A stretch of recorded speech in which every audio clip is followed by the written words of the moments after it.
Does anyone know what this is? A frog, yes. This is the skin of a frog. But that's really the frog. And what's wrong? This is my analogy. My analogy is that when people present data in presentations, they only present the data when really they should be presenting the meaning of the data.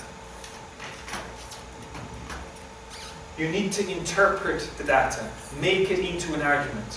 Why are you showing me the data? In a presentation, you need to be clear about why I'm showing you. For a book or a report, it's possible to just give the data. It's for the reader to interpret.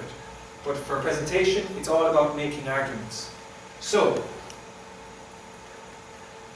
this is just the data, and improving her slide, I would have made a bar chart like this, and giving it a title.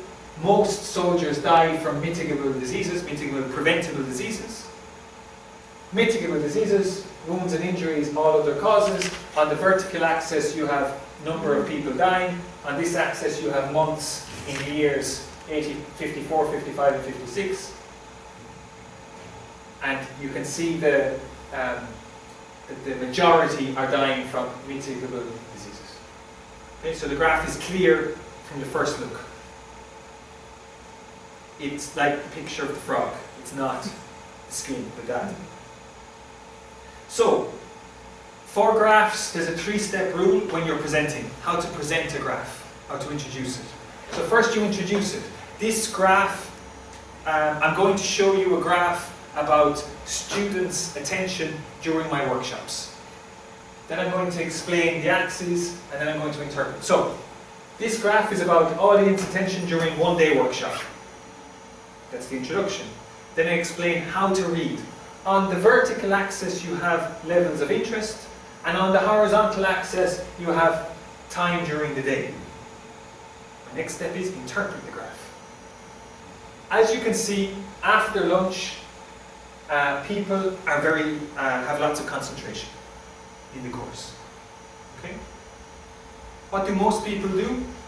They don't explain how to read the graph. They don't explain the vertical and the horizontal, and it takes too long for the audience to quickly see it. And also, they don't make any interpretation. Here's a graph about audience interest during a one-day workshop. How many interpretations can we make? Oh, in the afternoon it's very low. Or in the morning it's very high. Or at the end of the day it's very low. No. There are many interpretations, but I want you to know my interpretation. After lunch it's high. Okay? It's also very important to decide whether you want to make a comparison or draw a conclusion with your data. In some presentations, maybe a comparison is important for your core message, but maybe for others it's the conclusion that's important. So, for a comparison you would use a bar chart and you would show the other data, but for a conclusion you just give the relevant data. Don't try to show everything in a presentation. Next thing about graphs, and particularly pie charts, don't use legends. This is a legend, this is one of Barack Obama's. Actually no, this is Barack Obama's. As you can see, he puts the labels directly into the graph, but here you have this is called a legend. And using legends with graphs is not good because we have to keep scanning between the two. What's also nice about this one is the colours are much better in this one. The yellow is very llamativa, no, it stands out. Whereas here you've got red and green, you don't know which one is meant to stand out.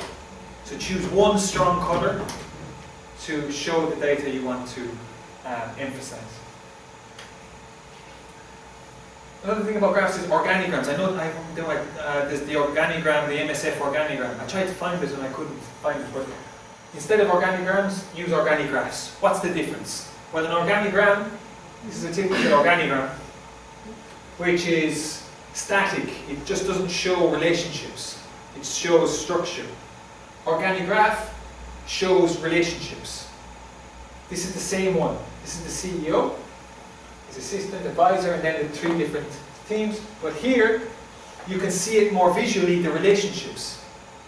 You've got his administrative assistant and his advisor up top, and then you've got the 3 departments that he's head of, and then all of that is working for the investors. So try to show some dynamic relationships in your organograms. It's easier for people to understand. And again, here we've got nice use of clip art, just to differentiate different. What's the name of this? Brian? Organograph.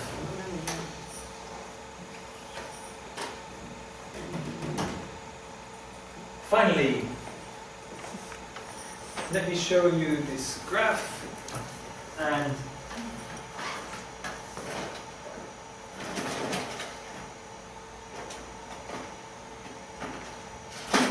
what I'd like to point out this here, and this is 1 byte and 2 bytes, and here this one in particular is very important.